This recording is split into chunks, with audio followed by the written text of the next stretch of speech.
श्री स्वामी समर्थ। तर मी घेऊन आलेली आहे तुमच्यासाठी एक नवीन व्हिडिओ आणि आजचा विषय आहे की पितृपक्ष हा सुरू झालेला आहे आजपासून। म्हणून तुम्हाला पितरांसाठी जर काही सेवा करायच्या असतील तर ते आज मी तुम्हाला सांगणार आहे। तर आता कोणाकोणाच्या घरी कोणी श्राद्ध घालतं, समजा जे आता ही श्राद्ध असतात पितृपक्षामध्ये, आणि कोणाकोणाच्या घरी समजा नाही घालत। तर त्याच्यामुळे आज मी तुम्हाला काय करायचं ते सांगणार आहे। पितृपक्षामध्ये कोणत्या सेवा करायच्या की ज्याच्यामुळे जे आपले पित्र आहेत तर ते संतुष्ट होतील आणि त्यांचा आशीर्वाद नेहमी आपल्यावर राहील। तर व्हिडिओ जर आवडला तर व्हिडिओला लाईक करा, शेअर करा आणि सबस्क्राईब करायला विसरू नका। तर काही नाही, अगदी छोट्या खूप गोष्टी आहेत की त्या तुम्हाला या पितृपक्षामध्ये करायच्या आहेत।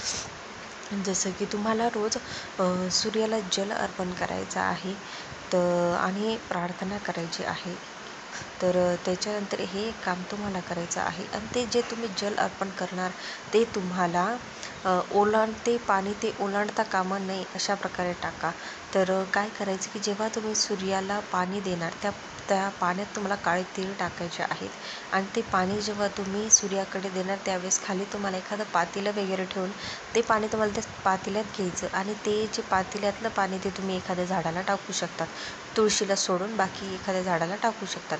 त्याच्यानंतर पुढचं आहे की तुम्हाला तुळशीला सुद्धा रोज पाणी टाकायचं आहे। असं तर तुम्ही टाकतातच, पण तुळशीला सुद्धा तुम्हाला रोज पाणी टाकायचं आहे आणि ओम नमो भगवते वासुदेवाय या मंत्राचा जप करायचा आहे। म्हणजे तुमच्या इच्छेप्रमाणे तुम्ही एक वेळेस म्हणू शकता किंवा अजून भरपूर वेळेससुद्धा म्हणू शकतात।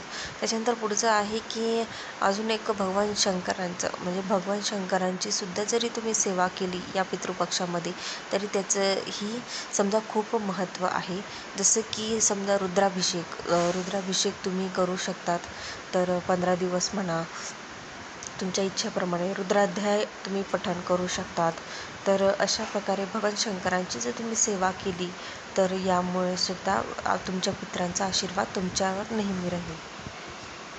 म्हणून ह्या ज्या सेवा तुम्ही करणार आहात त्या तुम्हाला पितरांसाठी करायच्या आहेत, जेणेकरून त्यांचा आशीर्वाद तुमच्यावर राहावा आणि तुमच्या घरात नेहमी सगळं चांगलं राहावं। यासाठी तुम्हाला म्हणजे तुमच्यासाठी तुम्हाला सेवा नाही करायच्या, त्या तुम्हाला तुमचे जे पित्र आहेत त्यांच्यासाठी तुम्हाला सेवा करायच्या आहेत।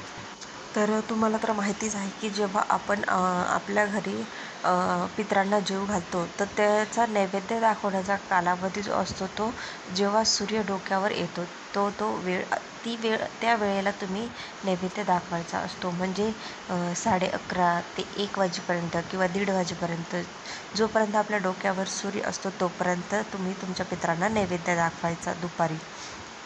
त्याच्यानंतर पितृपक्षामध्ये दानाला सुद्धा खूप महत्त्व आहे। आणि अजून एक गोष्ट की तुम्हाला तुमचं ज्या दिवशी तिथी असेल त्या दिवशी ते तुम्हाला नैवेद्य दाखवायचंच आहे, पण तुम्ही पितृपक्षामध्ये पूर्ण दिवस म्हणजे सगळे दिवसला रोजसुद्धा तुम्ही नैवेद्य दाखवू शकतात। बिना मिठाचा भात करायचा आहे, म्हणजे मीठ टाकायचं नाही, तर थोडा भात घ्यायचा, त्याच्यावर 1 चमचा थोडं दही टाकायचं आणि तो नैवेद्य तुम्हाला रोज तुम्ही तुमच्या गच्चीवर किंवा तुमच्या धाब्यावर तर ठेवून यायचा आहे। तर असं नाहीच आहे की तुम्ही तो नैवेद्य ठेवला म्हणून कावळा येऊन खाऊन जाईल, ते फक्त तुम्ही एक त्यांच्या स्मरणार्थ की तुम्ही त्यांना नैवेद्य रोज दाखवताय हे म्हणून तुम्हाला ते एक ठेवायचं आहे नैवेद्य। पितृपक्षात तुम्हाला मांसाहार, धूम्रपान जे असेल ते सगळं वर्ज्य करायचं आहे। तर मद्यपान तर कडकडीत वर्ज्य करायचा, कारण पितृपक्षामध्ये मांसाहार चालत नाही। आणि त्याच्यानंतर जर मासिक पाळी जरी असेल तरी 4 दिवस कडकडीत पाळायचे आहे। 5व्या दिवशी तुम्ही करू शकतात, पण 4 दिवस कडकडीत तुम्हाला पाळायचे आहेत। त्याच्यानंतर ज्या दिवशी तुमच्या घरी तिथी असेल किंवा म्हणजे जेवण असेल त्या दिवशी तुमच्या घरून एक तरी माणूस जेवून गेला पाहिजे, बाहेरचा माणूस जेवून गेला पाहिजे आणि त्या माणसाला तुम्हाला व्यवस्थित जेवू घालायचं आहे।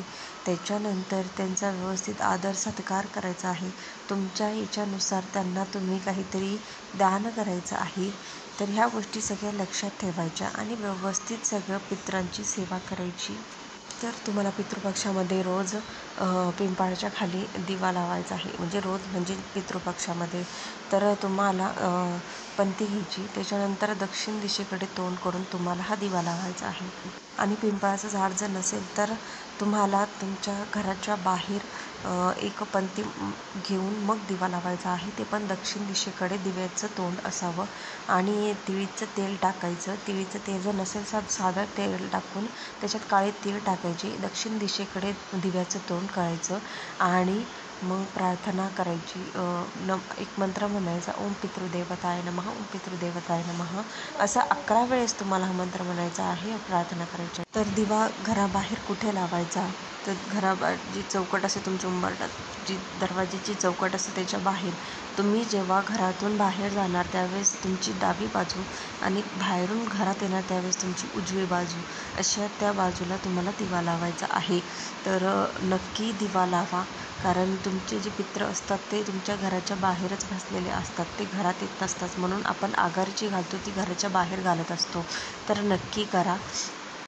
अशा या छोट्याशा माहितीसोबत भेटूया पुढच्या व्हिडिओमध्ये. श्री स्वामी समर्थ. जय जय स्वामी समर्थ.